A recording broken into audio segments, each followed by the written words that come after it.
Hello বন্ধুরা, বৈঠকি ভোজনে আপনাদের সবাইকে স্বাগত।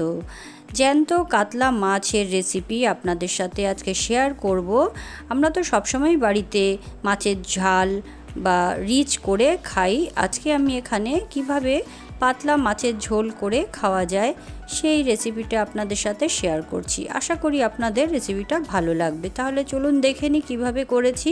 আমি এখানে তেল গরম বসিয়ে দিয়েছি। আমি এখানে 4 চামচ তেল নিয়েছি, নিয়ে তেলটাকে খুব ভালোভাবে গরম করে নিয়েছি। আর এখানে মাছকে আমি ধুয়ে পরিষ্কার করে নুন হলুদ মাখিয়ে রেখেছিলাম, সেই মাছটাকে আমি এর মধ্যে দিয়ে ভেজে নিচ্ছি। মাছ ভাজার সময় গ্যাসের ফ্লেমটাকে অবশ্যই জোরে করে রাখতে হবে। মাছগুলো 2 থেকে 3 মিনিট এক পাশটা এইভাবে ভাজা হয়ে গেলে তারপরে আমি এগুলোকে আরও এক পাশটা উল্টে দেব, দিয়ে ও পাশটাও ভালোভাবে ভাজা হয়ে যাবে। এইভাবে মাছগুলোকে আমি ভেজে নেব, উল্টে পাল্টে সবগুলোকে ভেজে নেব। খুব বেশি কড়া ভাজা করব না এখানে, যেহেতু জ্যান্ত মাছ তাই এখানে আমি হালকা করে ভেজে নিচ্ছি, যাতে মাছের যে কাঁচা গন্ধটা চলে যায় সেই অবধি মাছটাকে ভাজতে হবে। 2 থেকে 3 মিনিট পর আমি মাছগুলোকে আরও একবার সবগুলোকে উল্টে দিলাম। দুপাশটাই এরকম ভাজা হয়ে যাচ্ছে, একটু লালচে লালচে হয়ে গেছে, দেখতেই পাচ্ছেন। খুব বেশি আর ভাজবো না মাছগুলোকে। এরপর আমি এক এক করে সব মাছগুলো তুলে নিচ্ছি। আর এই তেলেই আমি মাছের ঝোলটা রান্না করব। মাছের তেলে মাছের ঝোল রান্না করলে মাছের ঝোলের টেস্টটা খুবই ভালো লাগে। আমি এখানে প্রথমে দিয়ে দেব ফোড়নে 5 ফোড়ন দিয়ে দিলাম।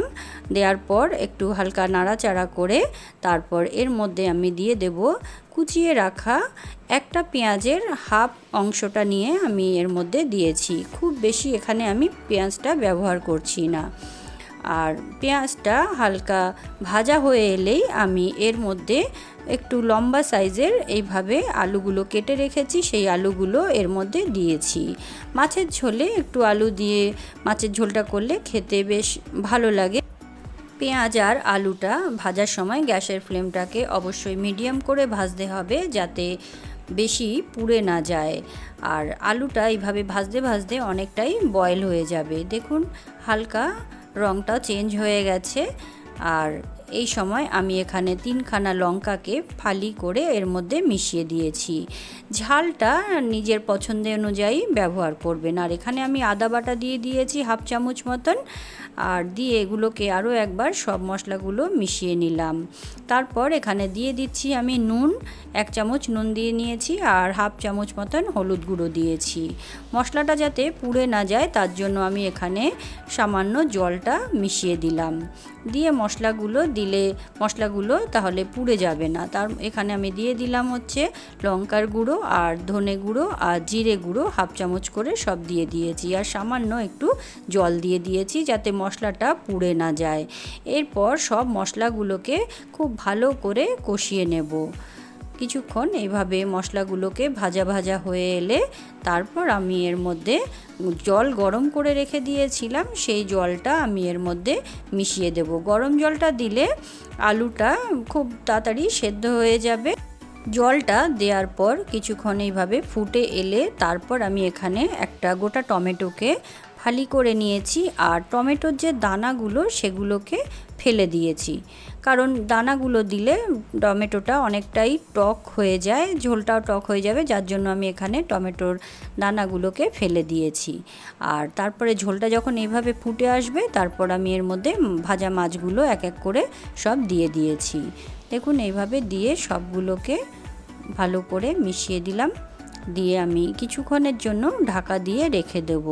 6 থেকে 7 মিনিট আমি এইভাবে ঝোলটা যখন ফুটে আসবে তারপর আমি ঢাকা দিয়ে রেখে দেব, যাতে আলুগুলো খুব ভালো করে বয়েল হয়ে যায় আর মাছগুলো ঝোলটা যেন মাছের মধ্যেও চলে আসে। আরও একবার ঢাকনাটা তুলে আমি সবগুলোকে এক একবার করে মাছগুলো উল্টে দিচ্ছি।